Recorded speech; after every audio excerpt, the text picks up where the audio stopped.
They say the biggest breakthroughs in medicine come from the most unexpected places. In my case, it came from a research lab that my father-in-law was determined to shut down. My name is Dr. Sarah Collins, and until yesterday, I was just the dreamer running an underfunded research program at Hamilton Memorial Hospital. Today, I'm the scientist who developed a treatment that could save millions of lives if my father-in-law doesn't kill it first. This is ridiculous, Dr. Richard Hamilton declared, tossing my quarterly report across the boardroom table. 3 years and $2 million spent on theoretical research with no practical applications. The board can't justify this expense anymore. I kept my voice steady, despite the fact that my hands were shaking under the table. The neural regeneration protocol shows promising results. In mice, he interrupted. Meanwhile, we have real patients needing real treatments. This isn't some academic playground, Sarah. This is a hospital with budget constraints. The other board members nodded along. They always did. Richard Hamilton wasn't just chief of medicine. He was hospital royalty. His father had founded Hamilton Memorial, his family name was on every wing, and his word was practically law. He was also the man who had never forgiven his son Mark for marrying a research scientist instead of a proper surgeon like himself. The FDA review, I started, is a waste of time, Richard cut in, just like this entire program has been. I moved to terminate the neural regeneration research effective immediately. I second the motion.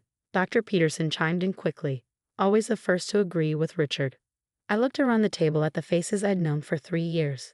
Dr. Chen, who had initially supported my research. Dr. Whitman, who had called my early results fascinating. All of them avoiding my eyes now. All in favor? Richard asked. Hands went up around the table. This was it. 3 years of work, countless late nights, breakthrough after breakthrough that nobody would believe in. All about to be destroyed by a man who hadn't set foot in a research lab in 20 years. But Richard didn't know about the email I'd received last night.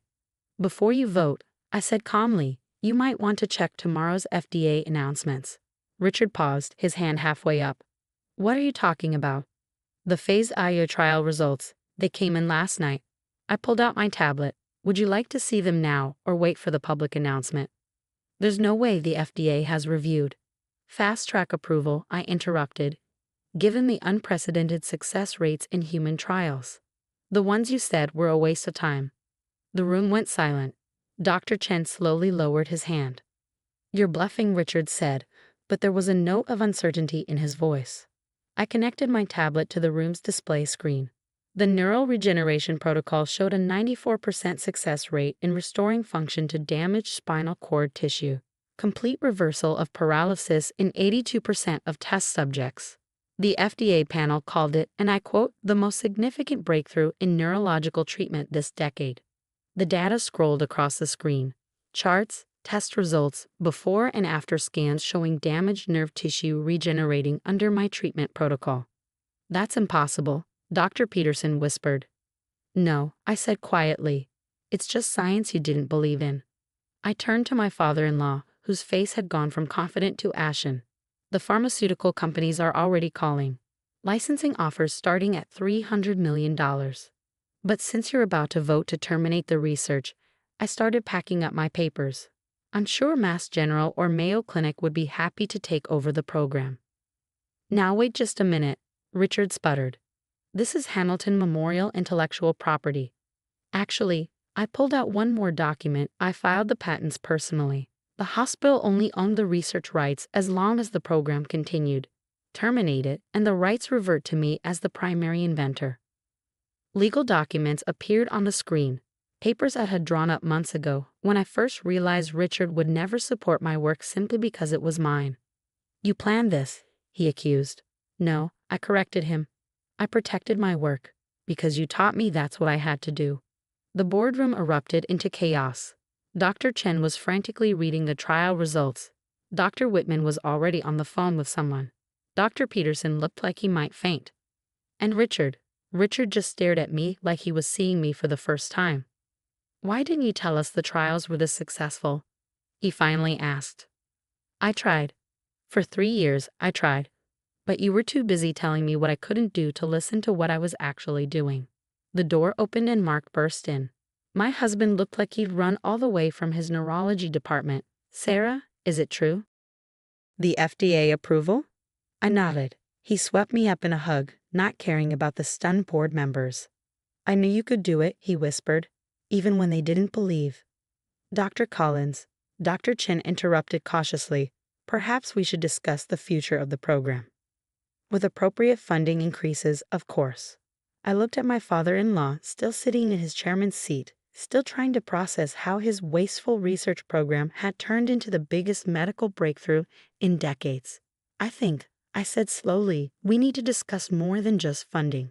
We need to talk about how Hamilton Memorial approaches innovation, about who gets heard in these boardroom meetings, about what we might be missing because we're too busy looking down on ideas that don't come from the usual sources. Richard opened his mouth, probably to object, but for once, someone else spoke first. Dr. Collins is right, Dr. Whitman said firmly. We've been too conservative, too dismissive. If we want to remain a leading institution, we need to change. One by one, the other board members nodded. Even Dr. Peterson managed a weak agreement. I sat back down, Mark's hand firmly in mine. Now about those budget constraints. The next few hours would reshape not just my research program, but the entire culture of Hamilton Memorial. And my father-in-law was about to learn that sometimes the most important medical breakthroughs come from the very people you're trying to silence. The morning after the board meeting, I arrived at Hamilton Memorial to find news vans lined up outside. Revolutionary spinal treatment approved by FDA flashed across every screen in the hospital lobby. My phone hadn't stopped buzzing since the official announcement. Dr. Collins, nurses, doctors, and even patients called out congratulations as I made my way to my lab. Many of them had watched me fight for funding and recognition for years. Now they were seeing the vindication they'd hoped for. My research team was already hard at work, excited but focused. They believed in this project even when the board didn't, working late nights and weekends because they knew we were onto something revolutionary. The pharmaceutical companies are in conference room 3, my assistant Jenny reported. All of them. And Dr. Hamilton is waiting in your office. I paused. Which Dr. Hamilton? Both of them. Richard and Mark were standing at opposite ends of my small office, the tension between them palpable. The wall-mounted TV was showing CNBC's coverage of our FDA approval, with stock prices of major pharmaceutical companies scrolling beneath. Sarah, Richard spoke first, his voice lacking its usual authority. We need to talk about the future of the program. Now you want to talk? I set down my files. After trying to shut us down yesterday, I was wrong. The words seemed to physically pain him. I let personal prejudices cloud my judgment. Mark moved to stand beside me. You let your disappointment in me cloud your judgment of her. Richard flinched. Perhaps. I logged into my computer, pulling up the latest data. The licensing offers have doubled since last night. Mayo Clinic called personally to discuss the partnership, and the Department of Defense wants to talk about applications for combat injuries. All of which should stay at Hamilton Memorial, Richard said quickly. Why? I turned to face him. Because now it's profitable. Because now you can put the Hamilton name on a breakthrough. Because I was wrong, he repeated, louder this time. And because you were right, we need to change how this hospital approaches innovation. I studied him carefully. Go on. I'm stepping down as chief of medicine, he announced. The board agreed this morning. We need younger leadership, someone who understands where medicine is heading. Mark and I exchanged shocked looks. They're offering you the position, he continued, looking at me. Me? But I'm not even a department head. You just developed the biggest breakthrough in neurological medicine in decades. You did it despite resistance, despite underfunding, despite... He swallowed, despite me actively working against you. That's exactly the kind of leadership we need. Before I could respond, Jenny burst in. Dr. Collins, the first patient from the trial is here for a press conference, and she's walking. Maria Rodriguez had been paralyzed from the waist down in a car accident 2 years ago. She'd been one of our first trial patients, and her recovery had been nothing short of miraculous.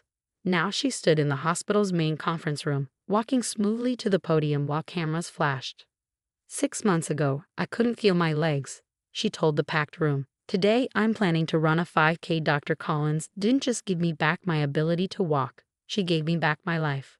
More patients followed, each with their own story of recovery. A teenage athlete who'd been told he'd never play again. A grandmother who could now pick up her grandchildren. A veteran who had regained function after a combat injury. Richard watched it all from the back of the room, his expression unreadable. Later that evening, as the media circus finally wound down, he found me in my lab. "Your mother-in-law called," he said without preamble. "She reminded me of something I've forgotten." I looked up from my microscope. "What's that?" "The day Mark told us he was marrying you, you showed us your research proposal. The early theory behind neural regeneration. Margaret said we should support you, that she could see your passion. I dismissed it as a naive dream. I remember.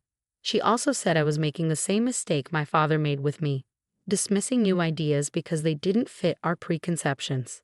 He picked up a framed photo from my desk, my whole team celebrating our first successful trial. I didn't listen then. I'm listening now. I set down my notes. "What are you suggesting?" "A new research division, not just for neural regeneration, but for all the impossible ideas we've been ignoring. Full funding, complete autonomy, direct board access. You'd oversee it as chief of medicine. And you'd be okay with your daughter-in-law being your boss?" He actually smiled. "I think I've proven I'm not the best judge of what this hospital needs. Besides," he hesitated, "I'd like to get back into research myself, if you'd have me on your team." 6 months later, I stood in the newly opened Collins Research Wing. I'd insisted on dropping the Hamilton name. The hospital needed to show it was truly changing. Our neural regeneration protocol was being implemented in hospitals worldwide. The licensing revenues had transformed Hamilton Memorial's budget from stretched to substantial. But more importantly, the culture had changed. Young researchers now had paths to develop their ideas. The board had been restructured to include more diverse voices. Even Richard had found his passion again, working with a team developing new applications for our breakthrough. Mark thrived in his role heading the neurology department, proudly supporting my work while building his own legacy. We proved that a marriage between two doctors could be a partnership of equals. Margaret, my mother-in-law, just smiled knowingly at family dinners. "I told them so," she'd say, watching Richard enthusiastically discuss research with the younger scientists. The success stories kept coming. A quadriplegic patient taking his first steps. A child with severe nerve damage regaining function. Each one reinforcing what I'd known all along, that sometimes the most important medical advances come from believing in the impossible. Last week, a young researcher came to my office with a radical new theory about regenerating brain tissue. The old Hamilton Memorial would have dismissed her immediately. Instead, I listened, because sometimes the biggest breakthroughs come from the quietest voices. Richard drops by my lab sometimes, usually late in the evening when most people have gone home. He doesn't say much, just watches the teams work, sees the passion that drives them. I think he's finally understanding what he almost destroyed. The neural regeneration protocol continues to evolve, helping more patients every day. But its greatest impact might not be on medicine at all. It might be in showing that innovation can't be controlled by hierarchy or tradition. Sometimes the most important discovery isn't the cure you create, but the change you inspire. And sometimes the best revenge isn't proving someone wrong, it's showing them a better way to be right. The Hamilton Memorial of today is unrecognizable from 2 years ago. Young researchers flood our halls with new ideas. The board meetings are filled with passionate debate instead of quiet acquiescence. And somewhere in a small lab, another impossible breakthrough is probably taking shape. All because someone refused to be silenced. All because sometimes the most powerful response to doubt isn't anger or argument. It's simply succeeding.